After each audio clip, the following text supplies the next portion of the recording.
We'd gone from, I was like 12 to 15 or something like that. And I was like, holy moly, this thing might actually be like a real business. It might be like working. And I remember being just exceptionally excited about that. And then lo and behold, like a month later, like all the big tech layoffs happen in 22. And that's when like Amazon cut, I don't know, a bajillion people, and Facebook and Google and everyone started doing these like big layoffs. And that was basically when interest rates were starting to go back up. And that was starting to affect the stock market. And that completely changed the hiring landscape and what problems existed for people trying to hire.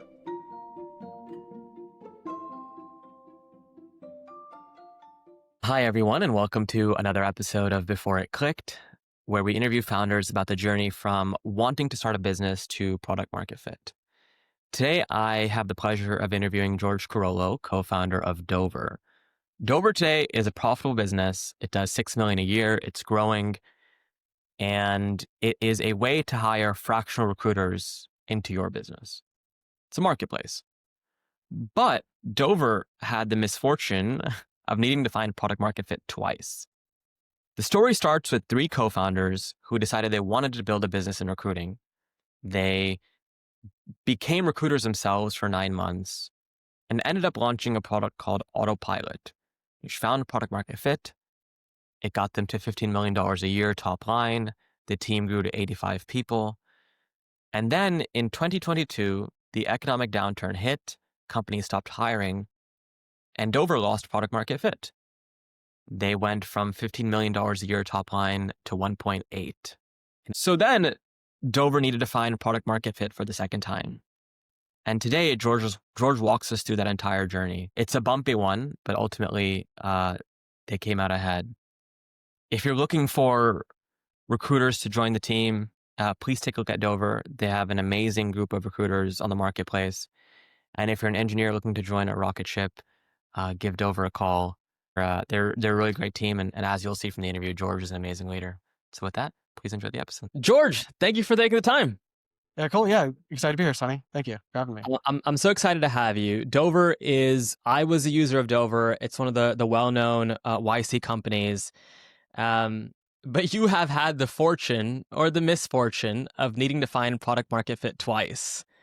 And I'm really excited for our listeners. In today's episode, we'll focus almost exclusively on the pivot from the first time you found product market fit, with a product called Autopilot, to the second time, which is a product called Recruiter Marketplace. And you know, we'll put founders in the day-to-day with you, in the room with you when you make this pivot, so they can learn how to, you know, do their own PMF journeys. But before that, if you don't mind setting the stage for where Dover is today, whatever numbers you're willing to share, to touch on what Dover does, so that listeners know, okay, this is where the story, you know, gets to now, before we rewind the clock to the misery of PMF hunting. So maybe we can start there. Yeah, totally. No, I'm happy to share where we're at today. So today we're a pretty lean and mean team. We're doing about $6 million of revenue. We're profitable or thereabouts, kind of going in and out with it, which we're trying to keep it at basically going forward. But yeah, we're a team. I think there's about 50 recruiters or so on the marketplace that our team supports today. There's a core team of about 10 of us that support them. But this is, yeah, it's been a rocky ups and downs and all arounds to get to this point. Yeah, and so that's amazing. A lot of founders dream about having their, you know, almost $7 million business profitable. Now it's a recruiting business. You three your last company was in recruiting. The other two founders wanted to work in recruiting. Do you mind giving us sort of a brief intro on how we got here, and really how we got to your first product that had PMF? Sure. Yeah. Happy to share about that. So I was the third co-founder to join. So my two other co-founders are Max and Visha. We've been friends for a long time before Dover. And when I left my last business, they were starting to jump into the recruiting space. And to be totally honest, when I joined, I didn't want to do recruiting again. I was like, I know this is a fraught space. I understand, at least I thought at that time I understood why it was a fraught space or difficult to work in. And I was like, okay, like, if you guys want to do it, fine, because I enjoy working with you, but I'd rather try to do something else. And I actually was throwing out all sorts of different ideas when I first joined, but like, no, let's do the recruiting thing. So that's how I start off. So for me, when people always ask, like, why did I join Dover? It's always been very clear. For me, it's always been the people, basically, and the people I work with. I've learned for me as a person, I get most excited when I'm building something, and if I'm working with really great people building that thing, what I'm actually building comes very tertiary to those other two things being fulfilled for me on like a personal level of getting me excited to do good work every day. So that's kind of how we started. Yeah, started Dover. And your first experience was, we don't know enough about recruiting yet. We want to start a recruiting business. So we're just going to be manual recruiters for our friends' companies. Is that right? Yeah, on Visha really spearheaded that in particular. So um, she basically reached out to a handful of friends and Max friends companies. A lot of them were actually YC folks, and said, "Hey, like, what are your recruiting problems? Take, can we just get involved and help?" And we didn't really know what the product was or what it was going to be or what direction it was headed in. We were just going to jump in.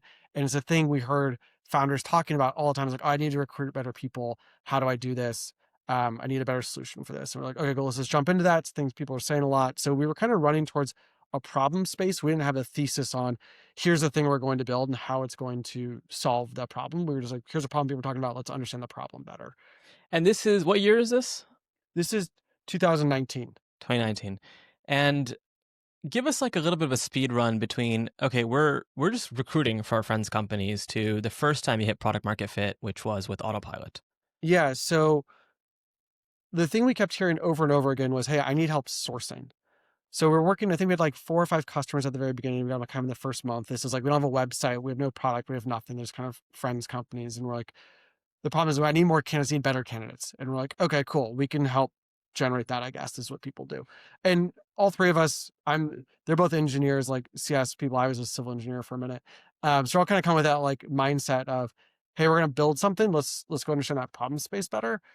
So we started off just with helping folks do recruiting. So three of us were basically just recruiters. And trying to and really understand the nuances of that role. So like on Visha was doing a bunch of like interviews of candidates. I was writing a bunch of like emails to candidates, trying to build some automation around that.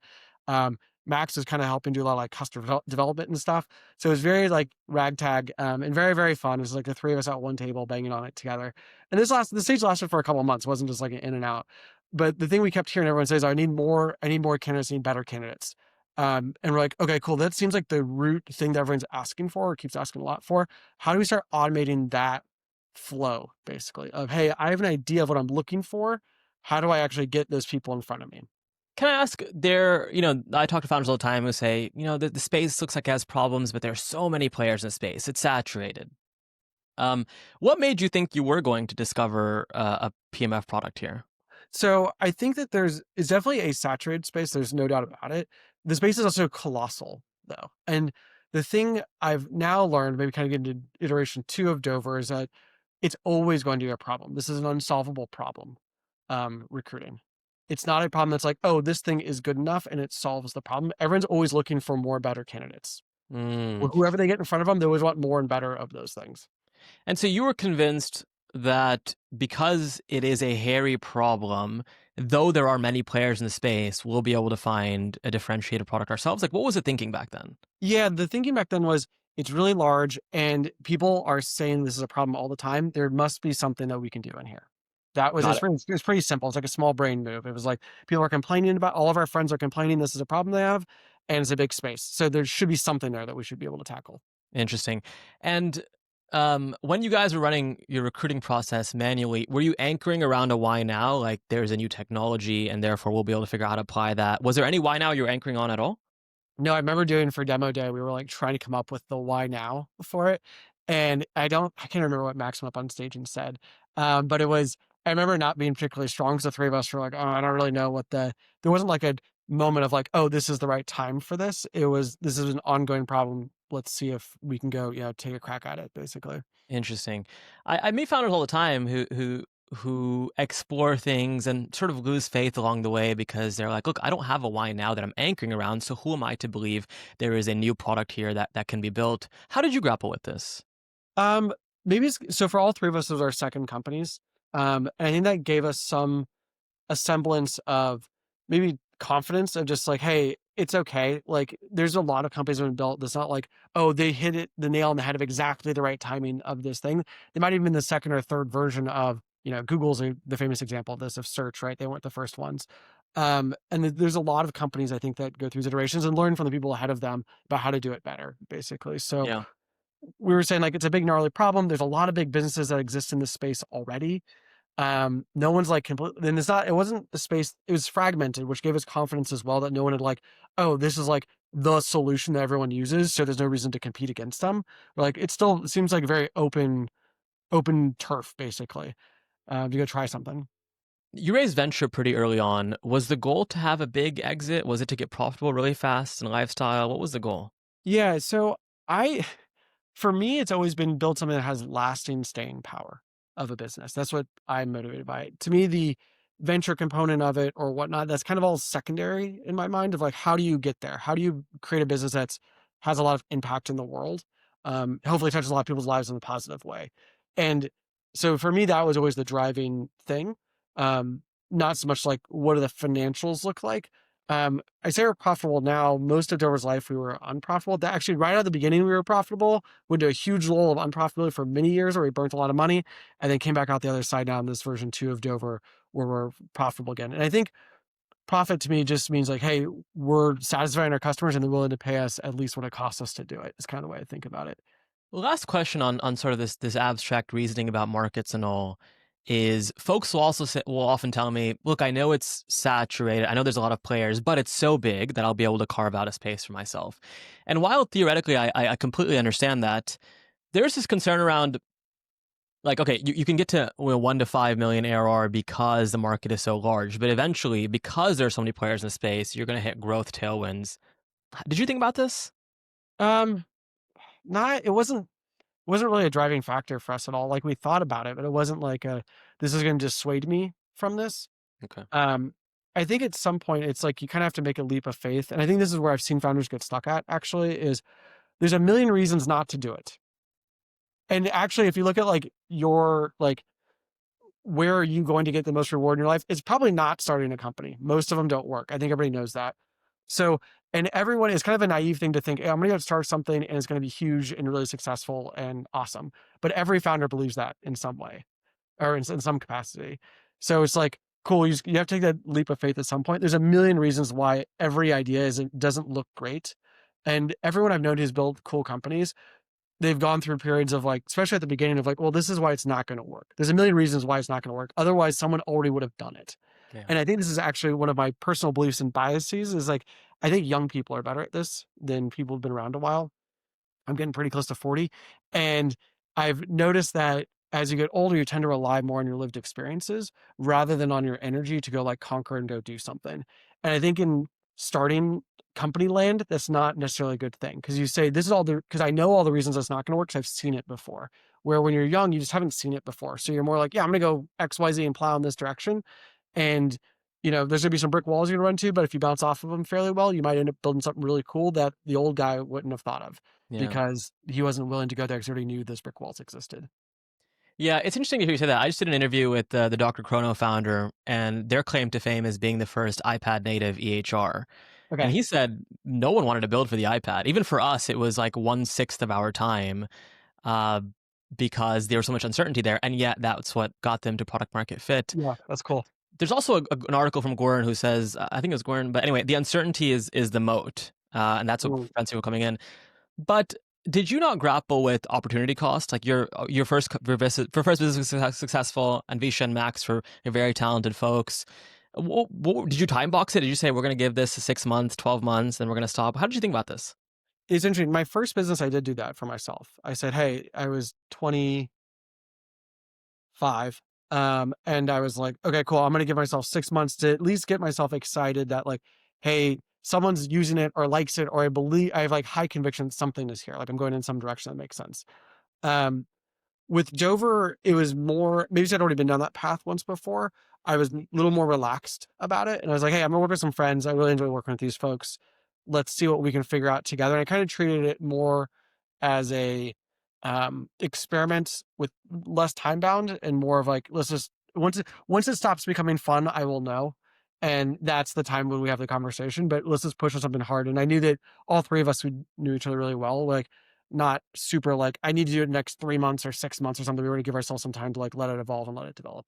Yeah, relax is a really great way to describe the Dover story. As I was researching for this interview, y'all had a lot of patience. And, when COVID hit as well, and we'll touch on that briefly, Yeah. you're like, we have millions in the bank. We'll wait it out and come out with a stronger product. How did you grapple with opportunity cost?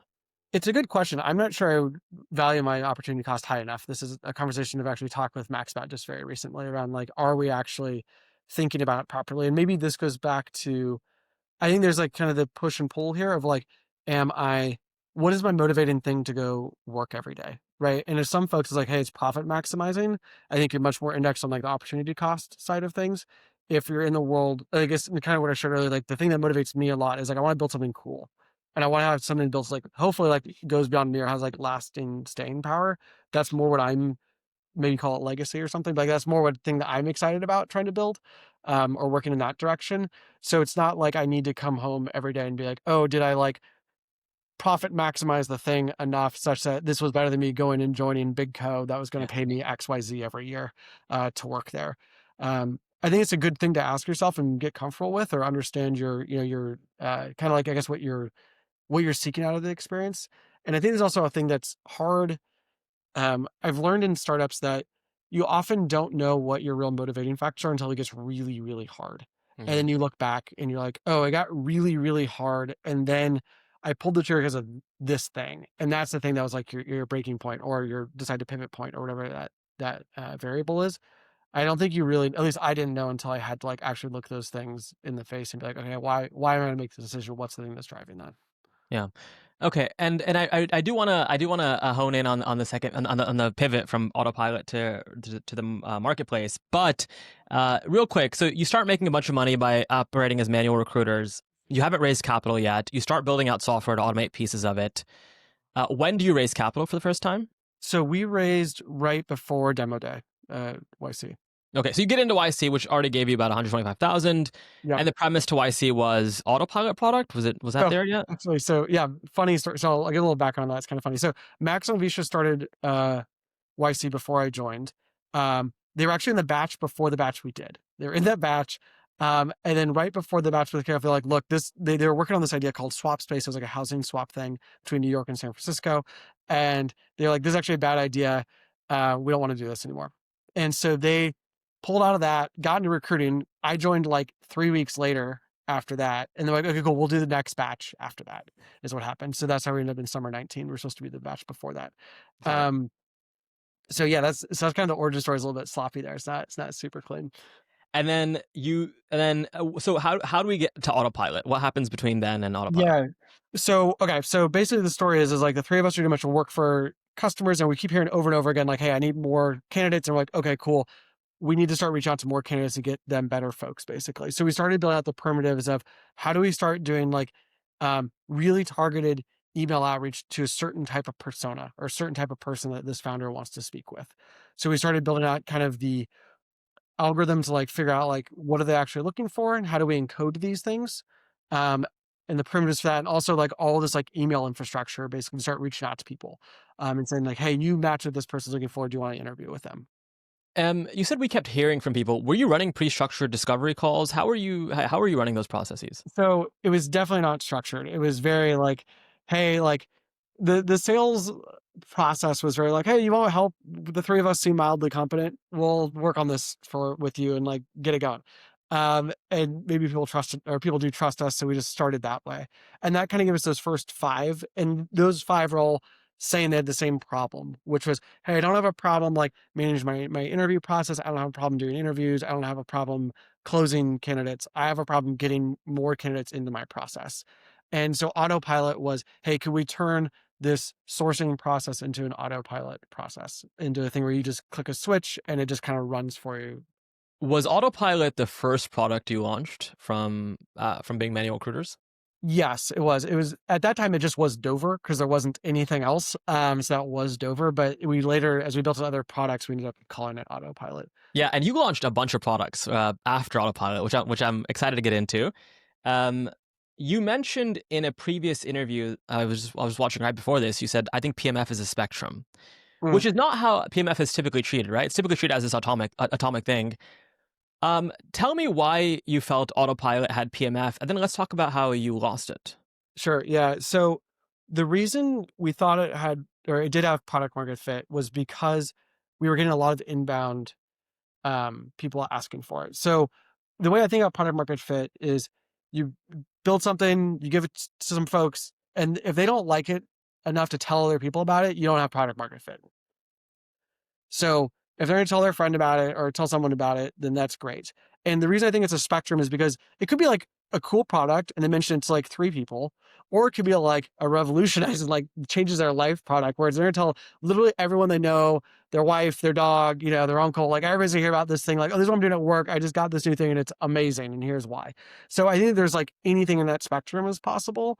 We were kind of somewhere in the middle of those two things. So we felt like we had some product market fit with it. We're like, it's not it wasn't like, "Oh my god, we're going to the moon," kind of thing, but it was like, "This is good, like, we're going very quickly," like, it was very exciting. That's interesting. I would actually assume people would be hesitant to share because using Dover would be their competitive advantage. So why would they share it with competitive recruiters? No.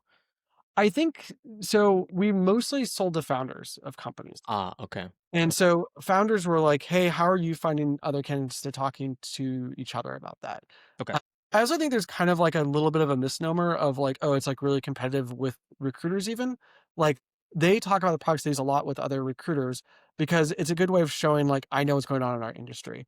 I've even heard recruiters when they interview each other being like, "Hey, what tools do you use?" It's like a Mm. very common question because that is like, are you modern in your stack? Do you know what's going on? Are you trying new things out all the time?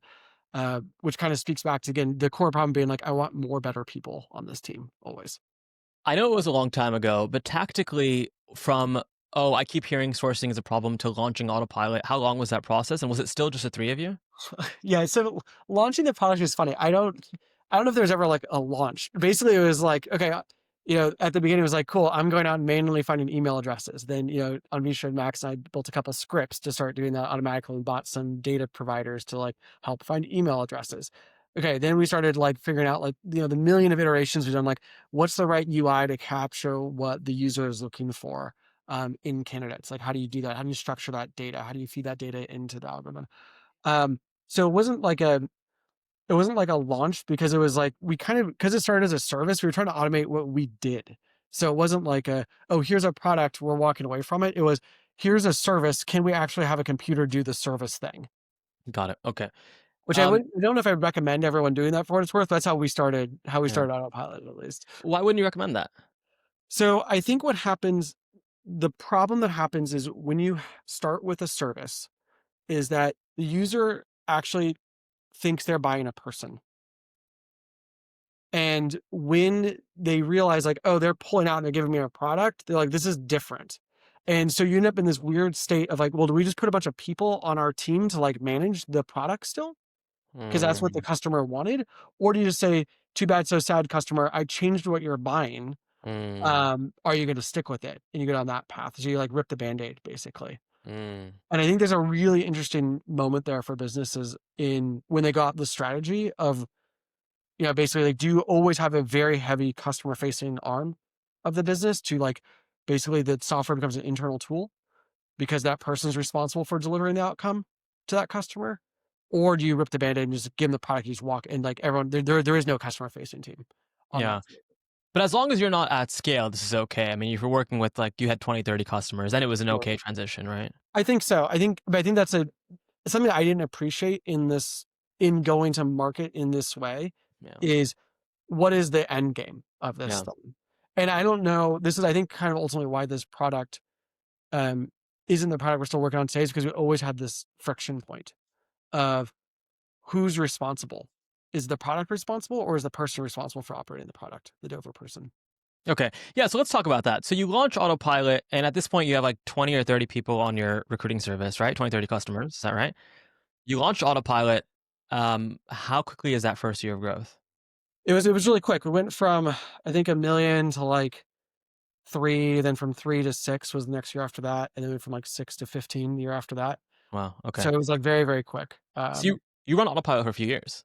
Yeah, we ran it for so we got squashed in 2022. The first Yes. quarter, I remember this very clearly. We all three of us had moved to New York. So we started in San Francisco. We moved to New York right after kind of COVID let up, and I remember walking home one day from work. I lived up by the Empire State Building at the time. I remember looking at the Empire State Building and being like, "Oh my god, I might have like made the company work." We had just hired two, a new head of engineering, a new head of customer success that were both really strong. We had NDR of like 110 that quarter, and we had gone in that quarter. I think we'd gone from it was like 12 to 15 or something like that. And I was like, holy moly, this thing might actually be like a real business. It might be like working. And I remember being just exceptionally excited about that. And then lo and behold, like a month later, like all the big tech layoffs happen in Mm, 22. And that's when like Amazon cut, I don't know, a bajillion people, and Facebook and Google and everyone started doing these like big layoffs. And that was basically when interest rates were starting to go back up. Um, and that was starting to affect the stock market. And that completely changed the hiring landscape and what problems existed for people trying to hire wow. in tech. So you're at 15 million a year. All of a sudden, your customers dry up. I'm assuming churn starts hitting quite Oh, hard. it's brutal because so all the recruiting teams, if you're Google and you're like, hey, we're laying off engineers, we're not hiring them, you obviously slop off your entire recruiting team, or I shouldn't say the entire team, you cut a lot of it out. Um, so there's two things happen that were really difficult for us. One was like the recruiters, the problem that Autopilot was solving was, hey, we need more candidates quickly. The candidate market's really tight, and it's also hard to hire recruiters because everyone's trying to hire in tech right now.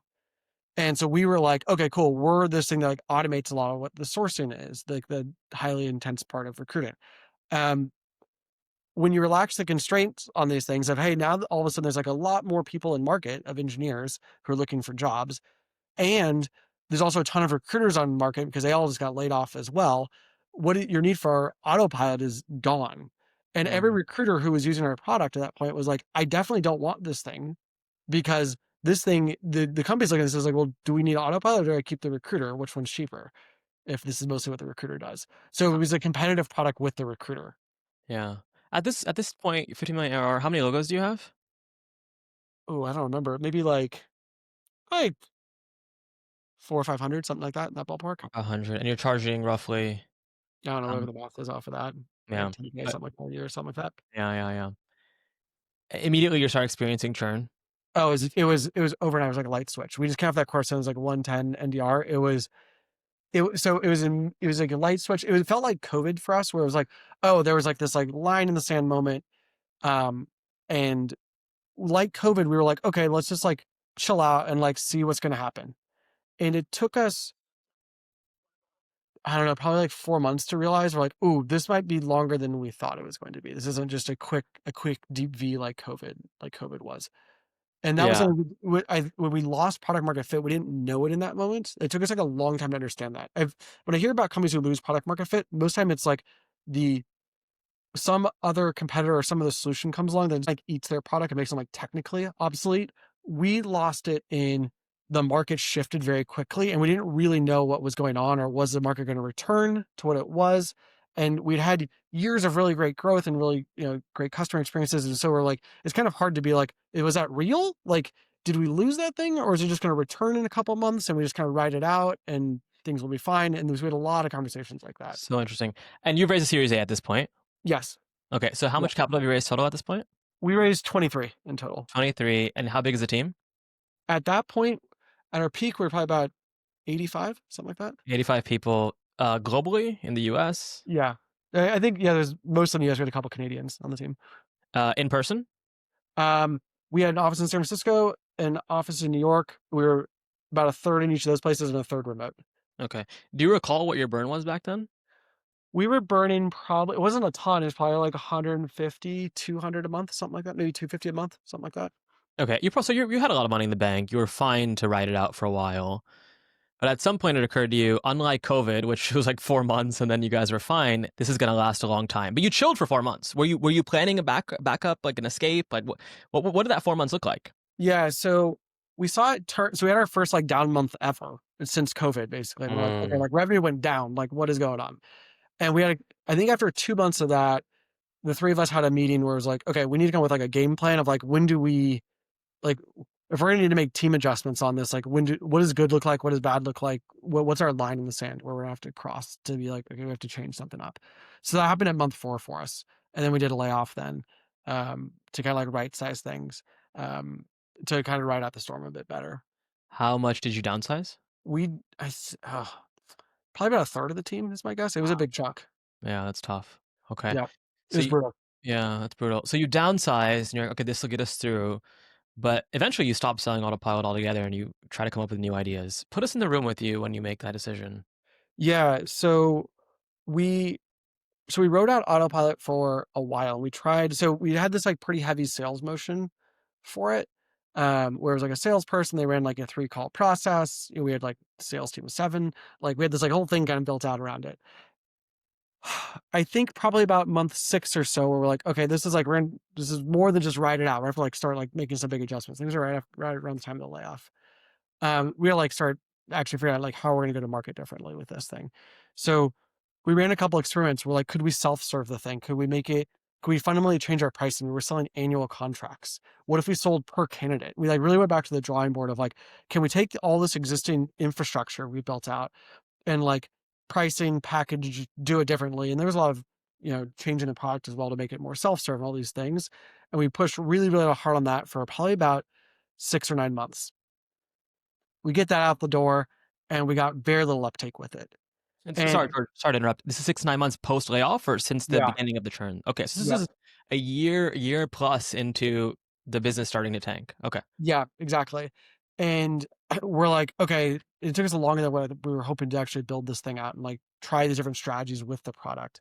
And there's a lot of other small experiments I'm kind of glossing over that we did, but probably about a month, I don't know, 5 or 6 from the top is when we started, like, iterating on a bunch of stuff, and we started a bunch of different experiments, but it was all using the same core Autopilot infrastructure we had built out, but we were trying all these different angles on it, and we still were unable to get uptake with it. And this is when we started towards the end of this cycle, we're like, "Okay, we've lost product market fit with our thing." It Mm. wasn't like we can tweak our way out of this, like, we've got, like, a fundamental, like, this problem is shifted, and we need to come up with a new plan here.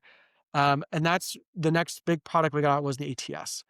So we have a free applicant tracking system. There's about 1,000 companies or so that use it today. A lot of, like, early stage tech companies is really what it's designed for. Okay. And we got that out the door, and that was the next big push. That was in 2023 when we got that out the door. Uh, you know, Okay, so March 2022, the business starts tanking. You start iterating on go to market. If we make it self serve, it's less expensive to sell. Maybe we get some like smaller contracts. Nothing is working. When do you start? Is the ATS the first like separate new product that you start working on? Did you guys launch other products in between? there were some other ones as well. There was, like, a sourcing extension, other things, but they were all, uh, you know, I don't know what you define product as here, but it's like they're all kind of like pivots on the main on like, it's 80% of the code base of the original thing we built is still intact. We're, like, taking it out in different directions, but trying to leverage that body that we built the previous, 4 years of the company's life and trying to take that and find a place for it or try to take a different go-to-market motion.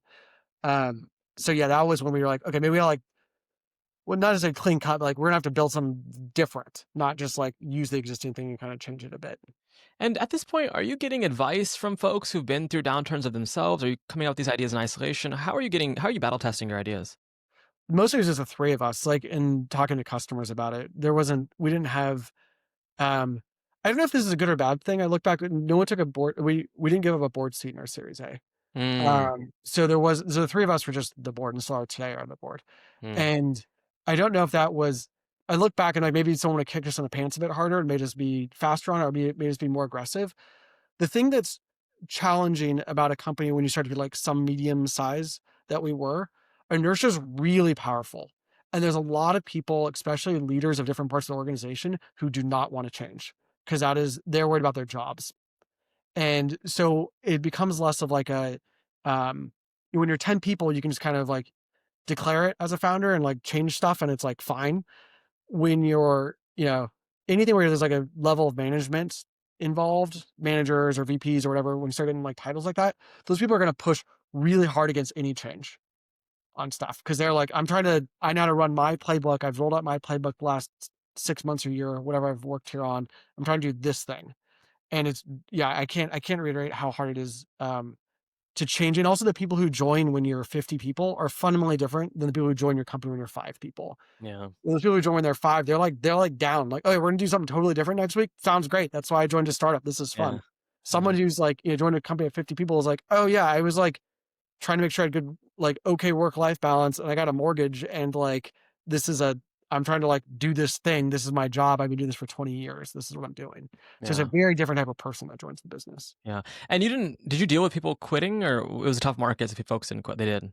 It was both. So it was a tough market. So people didn't move on. Um, I think people were held on to their jobs longer than they should have with us, and maybe we weren't aggressive enough either about it when we started getting pushback. We very much have a culture of like open communication. Pushback is fine on it, and that's good. And like let's air it out and like talk about stuff. That's very much our culture at Dover.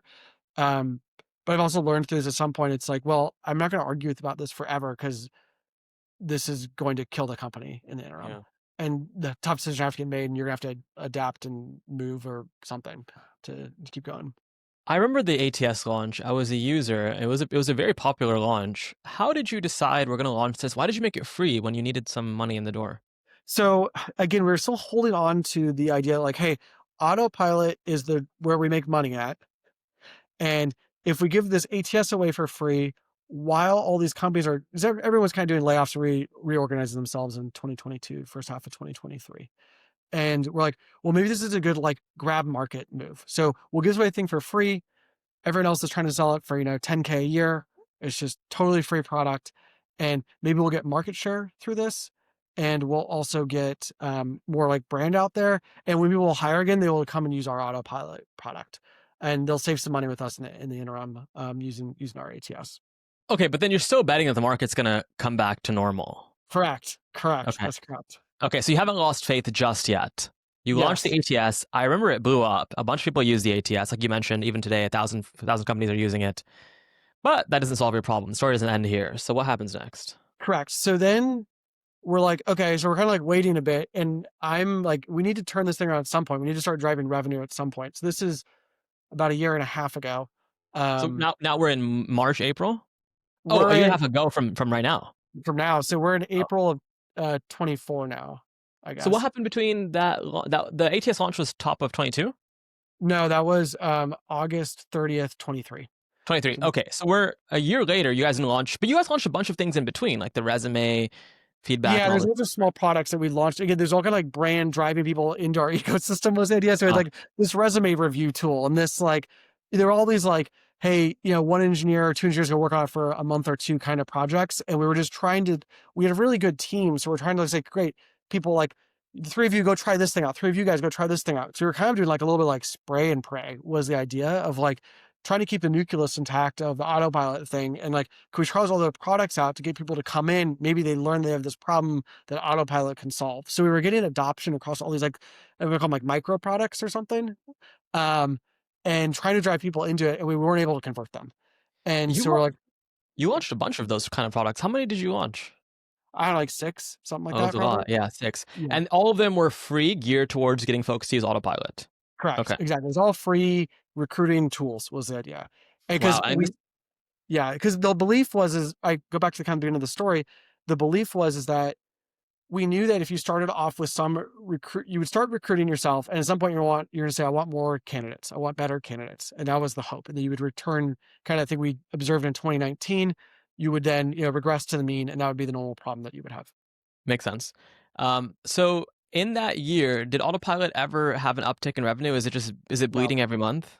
bleeding every month. It's brutal. It's going down? Yes, Oh my, that's brutal. Okay. So you launched like 6, 7 free products to get people to use Autopilot, and just no one is biting. correct. Yes, And what do you do next? we launched ATS August 23. Gets out the door. We see, like you said, pretty good adoption of this. We got excited. We're like, okay, cool. Some of the people actually like using this thing. They like it. We see people are using it. Week to week, we have good like usage. Okay, cool. What do we want to do with it?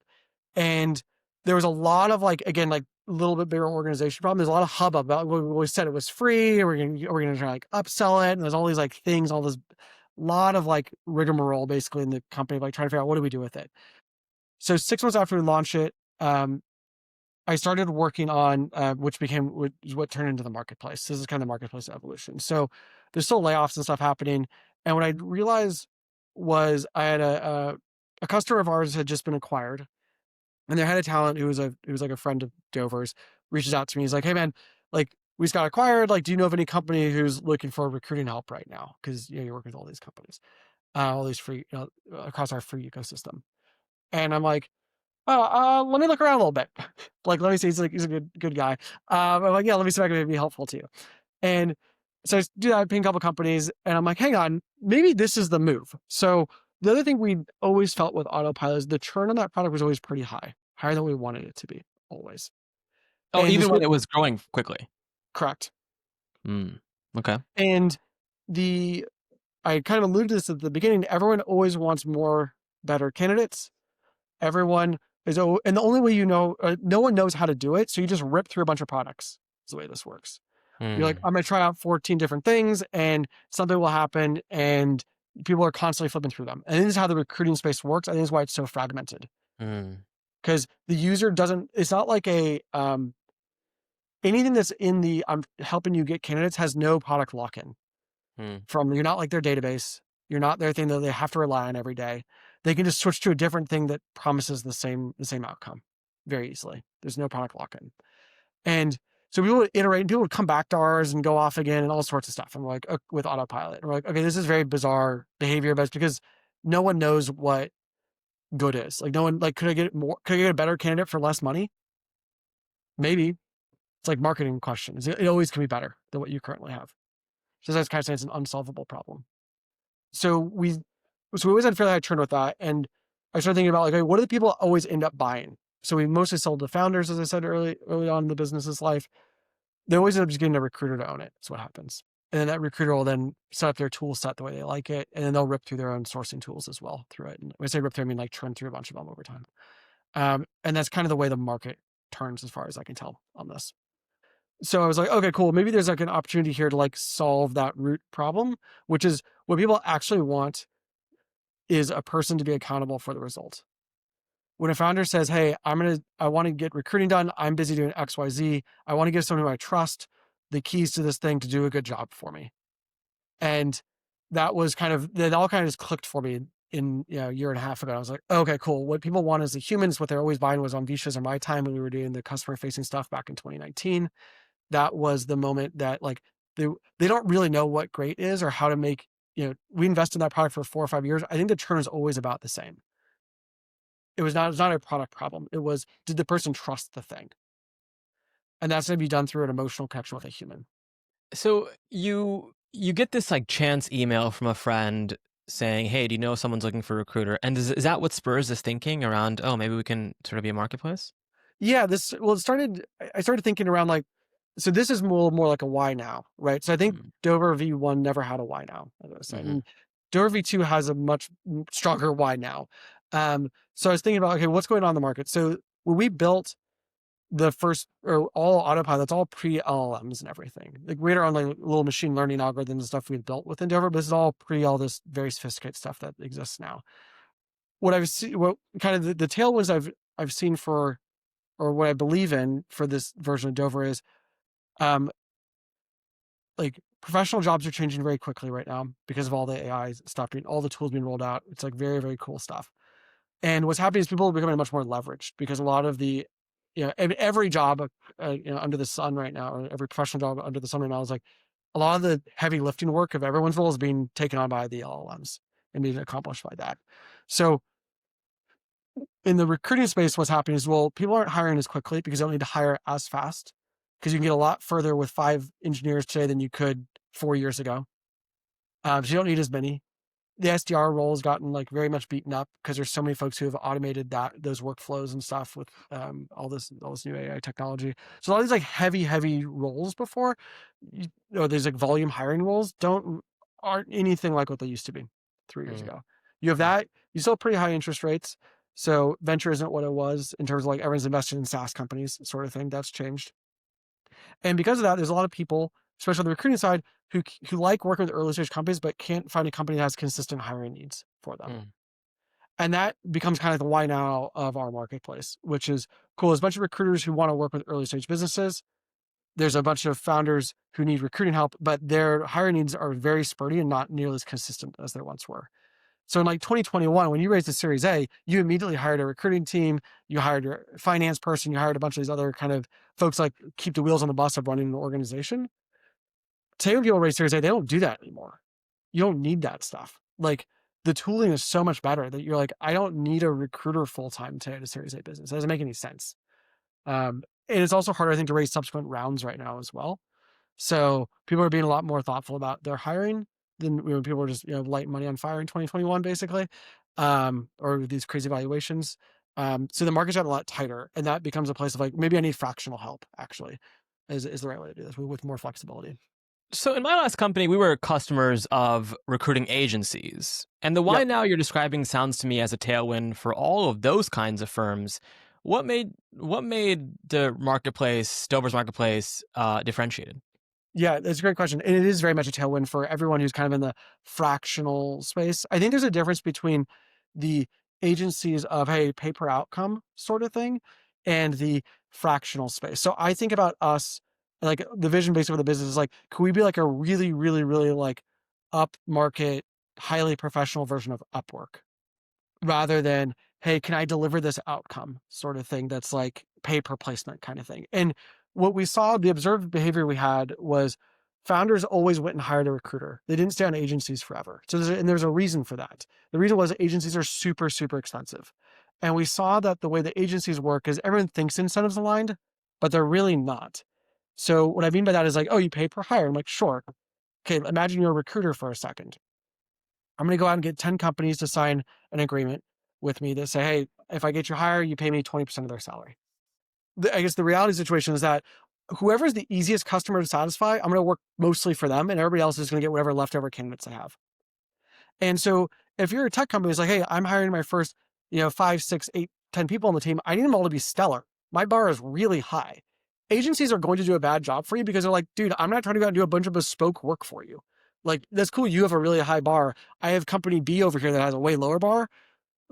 I don't care who hires this person. I'm getting paid 20%. They go work for you or work for them. So the recruiter is always looking for the easiest job, basically, or the way to make their money. That's how the thing's set up. So and this is why people always complain about recruiting because like, oh, all the agencies are terrible. And I'm like, yeah, that probably just means you have a really high bar. So yeah, you have a bad experience because you have a Mm. high bar because nobody wants to work for you. In that case. Were you willing to take bets with less analysis because you had a larger team and therefore you could execute faster? Like how much analysis did you do on the marketplace before, you know what, let's go build it? Yeah. So it started. So we had these things we talked about a little bit, like all these different experiments. We said, hey, go put a team on this, go see if they can build something. We were trying to find product market fit again for Autopilot. Um, this was just the one that I started running, basically. So I was a team of one on this. So Oh, wow. so on Visha was doing like mostly building the ATS stuff. Max was keeping the wheels on the rest of the business and running our marketing things and doing on that side of things. I was like, okay, I'm going to take basically 2 or 3 months. I'm going to go. I have an idea. I'm going to go just go do it, basically. And that was April through. I think we collected about 4 or 5 months of data because it was April to September. Because in September is when we decided as a business, like, hey, the metrics look good enough that we want to make a bet on this thing and actually lean How into it. Yeah, how big is the team at this point? Today, No, we're no, at this point when you go off and work on the recruiting partners. probably high 20s, something like that. Interesting. So if you were so convicted to spend your time on it, why didn't you sign it out? Was it hard to build conviction around this idea? Um, it's a good question. I think the reality maybe isn't the most like nice thing to say, but I don't think anyone else can execute on it. And I don't mean like, I think you need a founder to go in there and like actually Mm. do it. And it's really hard when you're like, hey, Greenfield project, we don't know how this thing works. You need to do the sales, you need to put up websites by yourself, you got to like do the whole enchilada, and you're gonna have very little data and you have to figure this out by yourself. That's really like a founder's job. Or someone who like likes to operate in a founding capacity within an existing business. If you're gonna put your like, account exec on that, they're gonna be like, I don't know how to put a website together. So they have to use the designer. And the designer's like, well, I don't know how to write the code. So they're gonna have to have a front end engineer. And pretty soon you got a team of like 6 on this thing that's Mm. like supposed to just be, hey, we're gonna try to do something like lightweight and get something out the door and get some market feedback really quickly and iterate on it really quickly. That's really a founder's job. So I think any of the 3 of us could have done it. I was just the one who was like, hey, this is the thing I'm excited about. I'm gonna go push on it. So you get that email, it dawns on you like, okay, maybe there's something here. What does day 2 look like? Do you go and interview customers? And by the way, I imagine you had to interview customers so many times. Was your social capital there dwindling? Were they happy to keep talking to you? Tell me about that. Yeah, I think maybe something that's nice about our customer base is because they're mostly founders. They're also like, hey, like hey, I'm trying to do experiment out, and they're like, cool, I'm down. I think if you're like selling to enterprises, very different ball game than what we're dealing with. So Right. we're very lucky in that. Like all of our customers also trying to find better product market fit for their thing. So they're very empathetic to that. So it was very easy to do to get the customer feedback. The move was basically like, cool, could we take the first guy and go get a match with a company or two? And it was just that simple. So I was like, went around, pinged him to a couple people, and a couple like, yeah, I'll talk with them. And then he was really excited, and he's like, oh, this is great. I got two of my other good friends I used to work with at Uber and Google. They might also want to be interested in this. And they just introduced me to them. And then we had a team of three very quickly on the fractional recruiter side. I see. And as we discussed at the beginning, your big indicator for PMF is, do I start getting organic referrals? And it sounds like you started getting that right away. Correct. Exactly. On the recruiter side, it was like literally, it was like I gave him like two intros. He's like, oh, this is amazing. This is what we're all looking for, because he likes working early stage. He was out of town before. He loves all this stuff. So he pulled in a couple of friends. So I was immediately had like, a marketplace of three.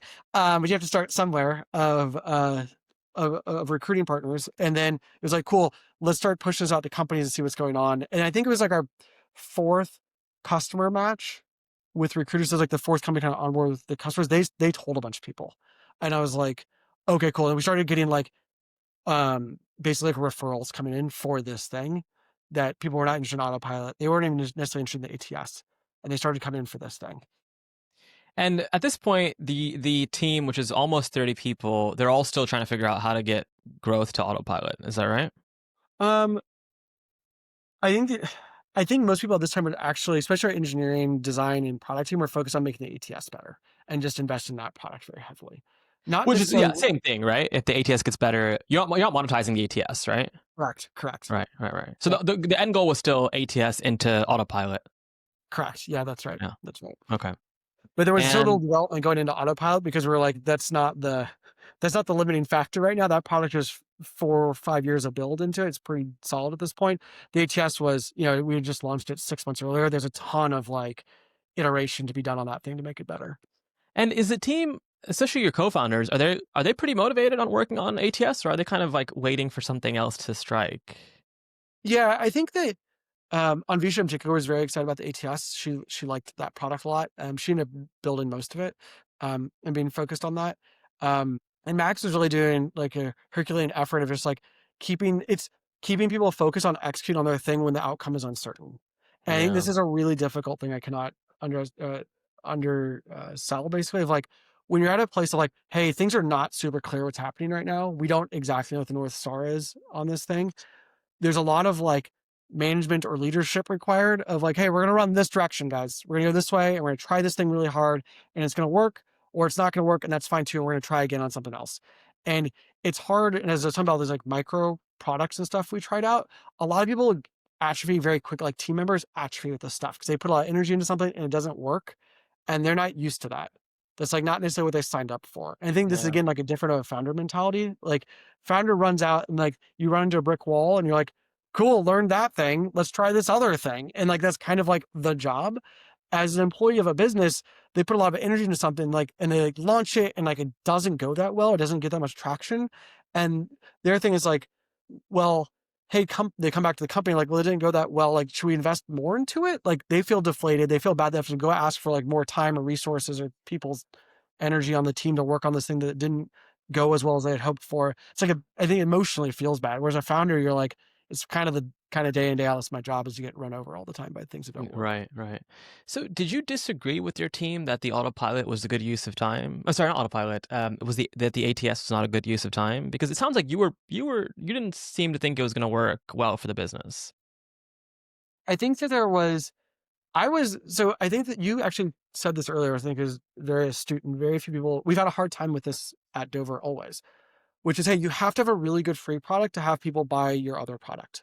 If they have a bad experience with your free product, they're never going to buy your paid product because they're never going to get that far in your funnel. So your free product has to be great. And a lot of people, because our products were not like an exact upsell, it wasn't like, oh, you want more features of this exact product, you're going to, buy that thing. People struggled with this at Dover of, hey, we're giving away this free thing that has like some overlap with the thing we're trying to sell, but it's not one-to-one. People really struggled with that.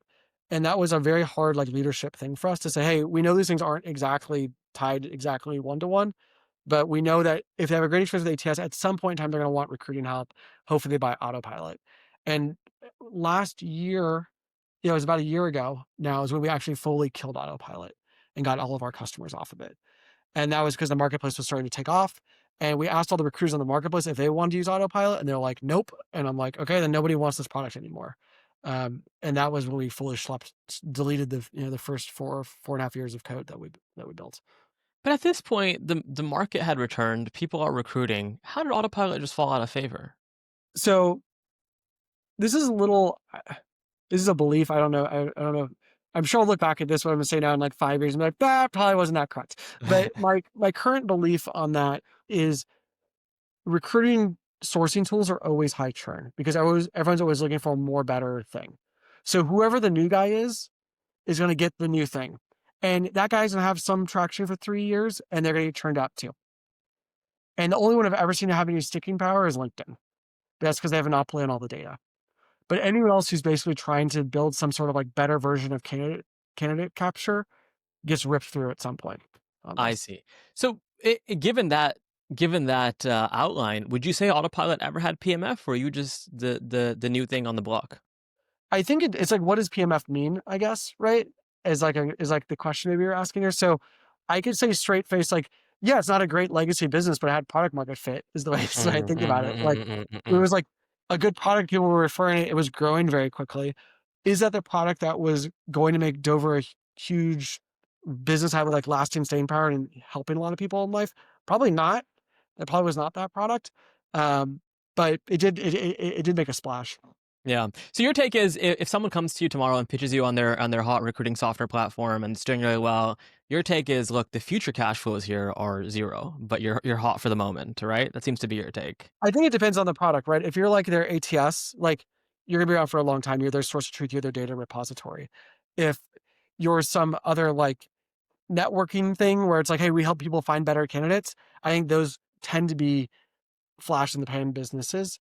And you can look back through I don't know how many have received venture funding of those businesses. I think it's a structural thing. And I think this is one of the things where like, founders always give VCs grief for this because they don't first principally understand what the problem is with it. Where they're like, oh, I've seen a lot of companies in XYZ space not work out, so I don't want to invest in your company because it's in the same space. And which is actually a pretty good test because it's like, oh, it's not that I understand the exact market dynamic that's happened is causing this to be really difficult to build a business here. They don't need to. They just see the outcomes. I'm like, well, lots of smart people have tried and it hasn't worked out. So it seems low probability. Okay, so you go off on 2-3 months, you build the marketplace, you get promising data. What did you have to show to your team to say, look, this is the future of the company, and we're going to trash everything else? Yeah, it's a really good question. So I had to make a big deck is what I did. And it was I had to show, especially our customer success team in particular was worried about it. Um and a couple of the folks on the product team. And I was like, here's our metrics. This is growing, the churn looks better, and the average and like the monthly price on this makes sense with like a motion, like a sales motion. And basically, it was kind of like going out and just showing, like, I guess, any product that you have to try to get out to market of like, hey, business, this is worth investing in. This makes sense to double down on. And that was a big, it was probably like a month long, 6 week long process to kind of figure that out of like, hey, is everyone comfortable with this to get buy-in basically across the organization? Like this was a good move to make. Why did it take 6 weeks? It was almost 30 people. It's like one all hands meeting, right? Why did it take 6 weeks? You have to convince everybody. It's just, it's like a, May I think maybe this is a style thing. I think you could be like, "Hey, this is what we're like." So I have to convince my other two co-founders first off, um, and they're very suspect on is George, and they're asking good questions. But it's like, George, are you being honest, or are you just trying to not have a product that you work on look like it went bad for a couple months? Do you cook Mm, the books basically, or do you have a lot of like rosy thinking here? Have you really pressure tested this thing? So there's a lot of like that conversation that goes on for a bit. Then you got to go take it to, we had a couple execs still at the team because they're managing 10 people each. Um, so we had to get their buy-in, and they're like, as I mentioned earlier, very worried about change in general. Like, well, how does this impact me? What does this mean for my team? What does this look like? So there's a lot of like that stuff going on. Um, we ended up, I think, shutting both of them because of this. So, and I knew this when you make a change with any or again, when the company's like of some size with management, these changes take a lot longer than if you're just a couple people in a room. And this is yeah. what I think there's like the systematic thing that like stops big companies from innovating often is like it's just human friction of people wanting to make sure that their thing that they're protected basically and that they're Yeah. going to end up okay personally. Yeah. And as a founder, your job is always like my job is to make sure this company is healthy. That is my goal through and through. Because I Right. need to make sure the company lives and it's this presses forward. Yeah, it's almost like the founders have like perfect alignment of incentives. Everyone else, it starts to get a little bit more misaligned. Um, Sometimes, and I'll even say like I'll even say this like I think that's true, but I think sometimes founders I've seen this with other companies where the founders is like it's too painful. Like I already told all these people this is what we're doing. If it doesn't work, it doesn't work, and that's yeah. okay.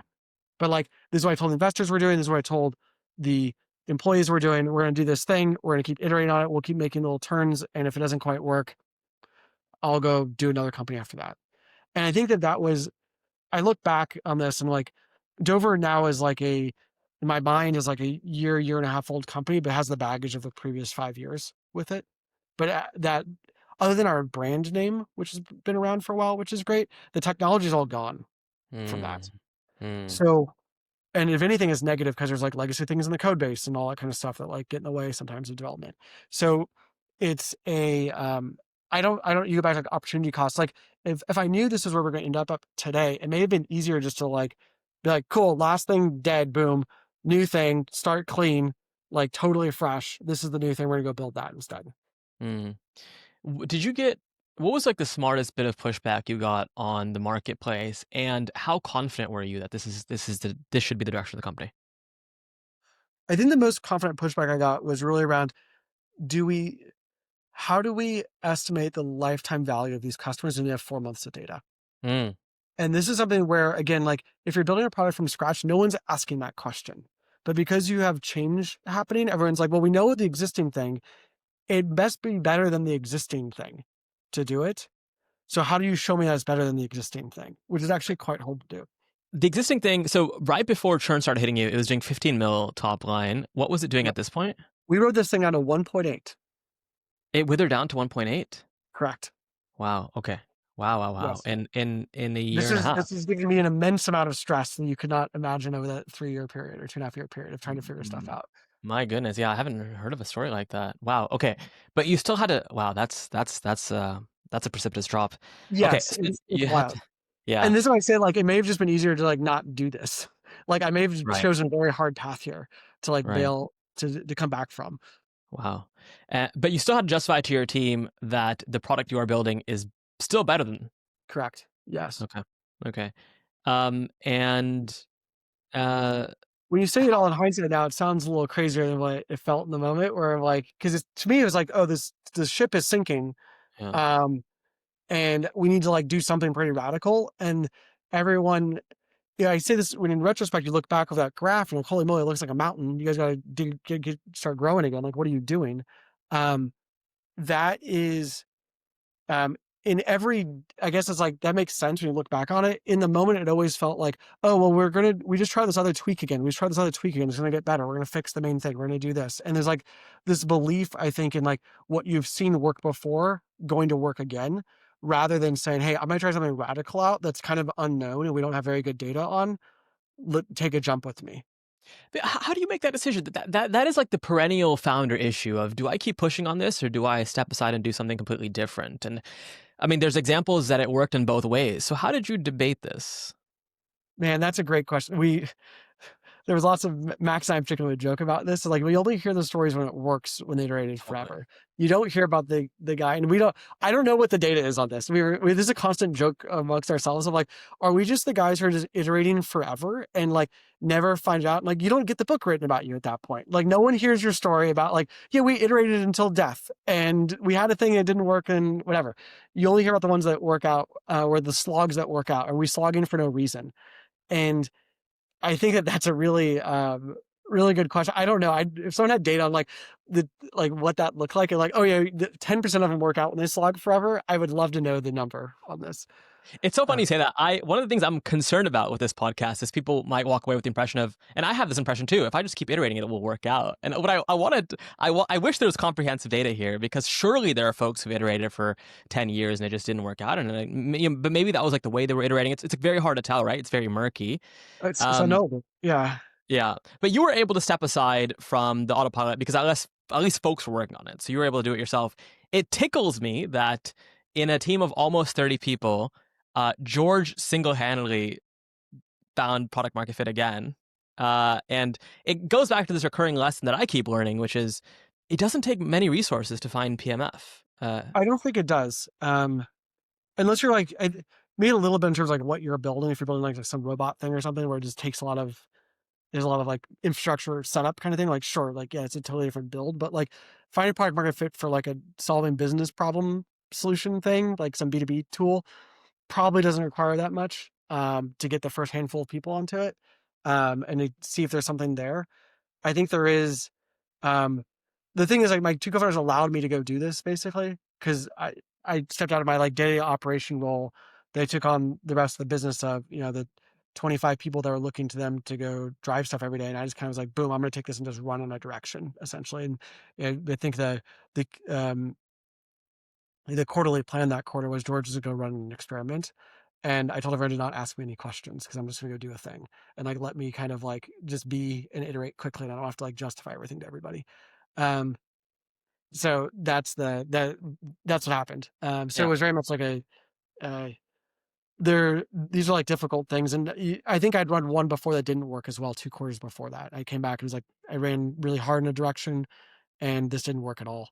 The data was Mm, really terrible after a quarter. So there was like I guess like talking about opportunity cost earlier. There's like the business's opportunity cost of like, okay, we have a person who's going to go who could be literally trying to make the thing better, or they can go try something crazy, and there has to be some sort of like when do you, how do you, what bets do you want to make when? How do you think about your ROI on these things? yeah. That's interesting. Marketplace is not the first idea you ran with independently. There was something else No, that there's you other did. stuff before that as well. Yeah, like that phase of the slide, the particular slide, like it was unbelievable amount of work going into that because it was really like we're just iterating through a bunch of ideas very quickly. And some people are doing more incremental things with Autopilot. I tried a couple of things where we tried like a couple different like agency structures. Could we do things with agencies and stuff to use Autopilot and do those sorts of things? But there was all sorts of iterations going on. Uh, and there was like 3 people on the team trying out different, like more crazy ideas too on stuff. So it was very much like it's bizarre to have like a very strong team with a good product that lost product market fit. Yeah, And you're yeah, like, okay, how do we use this resource to go try to find product market fit as quickly as possible again? yeah, yeah. George, what a crazy story. From 15 mil top line, it withers down to two, less than two. You run a few experiments independently, one of which helps reorient the company and to now where it's at. It's a profitable business, growing. What's next for you? What's next for Dover? Yeah, so I think I want to keep. I'm very excited. This is the most excited I've been in Dover since 2022 probably. Of like, okay, cool, like something's like working right now, and there's something just so rewarding to being like I can come in every day, I can see we're growing, we doubled revenue last year, let's try to double again this year, guys. Like, and there's all the positive feedback loop that comes with that of customers are happy, they're telling you positive things, the team's happy, they're telling you positive things. Feels like we're going the right direction. So to me it's just like we want to keep building out our current thing. It's, as I said earlier, like I kind of think we're kind of like a startup again. We're about a year and a half, 2 years into this one right now. So we're still pretty early stages of it with product market fit on this.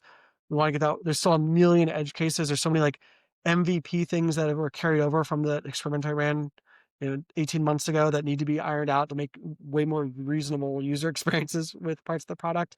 So a lot of that stuff coming on. We're still investing very heavily in the ATS as well, because that's continued to build our brand, which is a lot of what's been the driver of the success of the marketplace as well.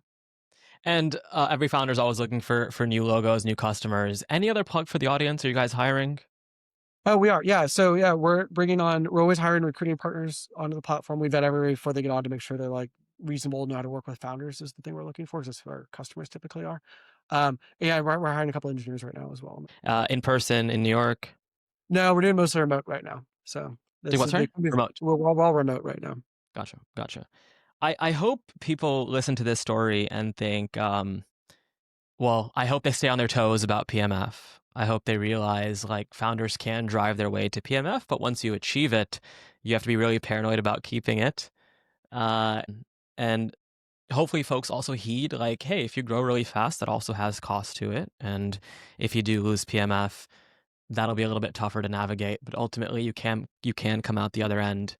This is a wild story. I wish I knew more of these details because Dover is again one of these prestigious brand name YC companies, and I didn't know how much struggle went behind it.